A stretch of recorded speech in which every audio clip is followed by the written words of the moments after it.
আজকে তো তোমাদেরকে নিয়ে যাবো হচ্ছে, চলো ব্যান্ডেলে। ব্যান্ডেলে দেখার মতো অনেক জিনিস রয়েছে, আমরা তো হুগলি ডিস্ট্রিক্টে থেকে কিছু জানতাম না।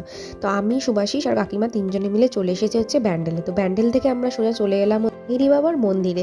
তো এখানে সকাল 10টা থেকে 12টা অবধি খোলা থাকে, আবার সেই দুপুর 3টে থেকে খোলে সন্ধ্যে 6টা অবধি। কিন্তু আমাদের টাইমটা একটুখানি গড়বড় হয়ে গেছিলো, সেই কারণে আমরা, বন্ধ ছিল মন্দির, তো আমরা একটু এদিক ওদিক ঘুরছিলাম।